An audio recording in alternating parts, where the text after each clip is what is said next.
आदरणीय दर्शकगण नमस्कार। मैले हुलाकी सडक खण्ड अन्तर्गतको कटरी विराटनगर सडक खण्डमा छु। यो सडक निर्माण आरम्भ भएको लामो समयदेखि यसको अवस्था दयनीय छ। यो सडक समयमा निर्माण सम्पन्न होस् भन्नका लागि यहाँका उपभोक्ताहरूले विभिन्न दबावमूलक कार्यक्रमहरू नगरेका भने होइन। सडकमा धान रोप्नेदेखि लिएर अनसन बस्नेसम्मका दबावमूलक कार्यक्रमहरू यहाँका आम उपभोक्ताहरूले गरे, तर सडकको निर्माणले गति लिएन।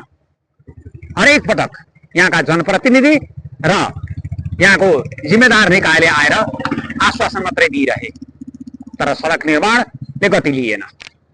अहिले पनि केही महिनाभित्रमा सडक निर्माण सम्पन्न हुने केही जनप्रतिनिधिहरूले आश्वासन बाँडिरहेका छन्। पुरानो ठेकदारले यो सडकबाट हात झिकेसँगै हुलाकी सडक योजना कार्यालय इटरीले 2 वर्षको समय सीमा दिएर फेरि ठेक्का आह्वान गरेको छ। यसले के देखाउँछ भने 2 वर्षसम्म यहाँको सडक धुलाम्य र हिलाम्य हुने निश्चित छ। हुलाकी सडकको विगतलाई हेर्ने हो भने उतार चढावयुक्त छ। जनताको सेवक हुँ भनेर आफूलाई घोषणा गर्ने राणा प्रधानमन्त्री पद्म शमशेरको नाममा रहेको यो सडक हुलाकीहरूको लागि चल्ती र छोटो बाटो थियो। यो सडकसँग जोडिएका भद्रपुर, गौरीगञ्ज, रङ्गेली, विराटनगर, मलङ्गवा, मटिहानी र वीरगञ्ज र नेपालगञ्ज त्यतिखेर सहरको रूपमा विकास भइसकेका थिए र यी सहरहरू राजस्वका प्रमुख माध्यम पनि थिए। यहाँ रहेका जमिनदार, जिम्मावाल र व्यापारीहरूबाट राणाहरूले कुत उठाउने गर्थे। 2007 सालमा प्रजातन्त्र आएपछि 2015 सालमा बीपी कोइराला प्रधानमन्त्री बने।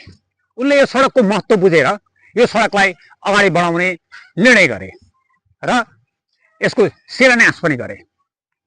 तर 2017 सालमा बीपी कोइरालालाई राजा महेन्द्रले अपदस्थ गरेपछि यो सडक निर्माणको सपना तुइयो र त्यसको केही समयपछि राजा महेन्द्रले हुलाकी सडकको बदलामा 20 किलोमिटर उत्तरबाट महेन्द्र राजमार्ग निर्माण गर्ने निर्णय गरे।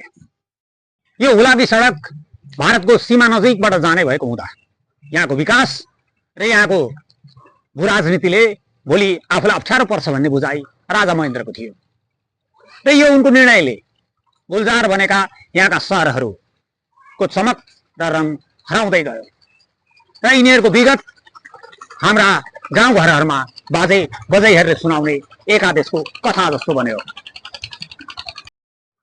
30 वर्ष चलेको पञ्चायती व्यवस्था 2046 सालमा ढलेसँगै 47 सालमा तत्कालीन भारतीय प्रधानमन्त्री चन्द्रशेखरले नेपालको भ्रमण गरे। सोही भ्रमणका अवसरमा यो सडक निर्माण गर्ने प्रतिबद्धता जाहेर गरे। त्यसको केही समयपछि भारतको प्राविधिक र आर्थिक सहयोगमा यो सडक निर्माण गर्ने सैद्धान्तिक सहमति भारतले जनायो र यो सडक निर्माणको प्रक्रिया विधिवत रूपमा अगाडि बढ्यो र यो निर्णयले तराई मधेसका जनताहरूको मृत्यु भइसकेको आशा पुनर्जागृत हुन पुग्यो।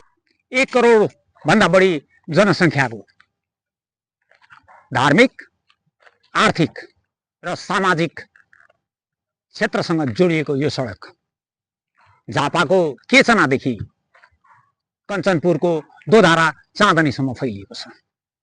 975 किलोमिटर पूर्व पश्चिम लम्बाइको यो सडकलाई यसका सहायक राजमार्गहरू मेचीदेखि महाकालीसम्म 32 ठाउँमा महेन्द्र राजमार्ग र हुलाकी सडकलाई एक आपसमा जोड्ने गर्छन्। 1792.4 किलोमिटर लम्बाइको यो सडक निर्माण हुने हो भने तराई मधेस मात्र होइन, समग्र देशको कायापलट हुने निश्चित छ। यस्ता आयोजनाहरू समयमा सम्पन्न नहुनु, त्यस्तै गरेर तराईको उर्वर भूमि सिँचाइ गर्ने अनि यहाँको उत्पादनलाई बढाउने लक्ष्यका साथ सुरु गरिएको सुनकोशी मरिन डाइभर्सन अलपत्र छ। यी त प्रतिनिधि घटनाहरू मात्र हुन्। तराई मधेसको विकासका लागि भनेर सुरु गरिएका कैयन आयोजनाहरूको स्थिति यस्तै छ र यी कारणले तराई मधेसका जनताहरूले राज्यले हरेक पटक यहाँका जनताहरूलाई उपेक्षा गर्छ भन्ने सोच गहिरो ढङ्गले राखेको देख्न सकिन्छ। उनीहरूको निराश सोचलाई उत्साहमा बदल्नका लागि यहाँका लागि सञ्चालन गरिएका विकास आयोजनाहरूलाई युद्ध स्तरमा अगाडि बढाउनु र सम्पन्न गर्नु आजको आवश्यकता हो। यसका लागि जिम्मेवार निकाय गम्भीर हुनु जरुरी।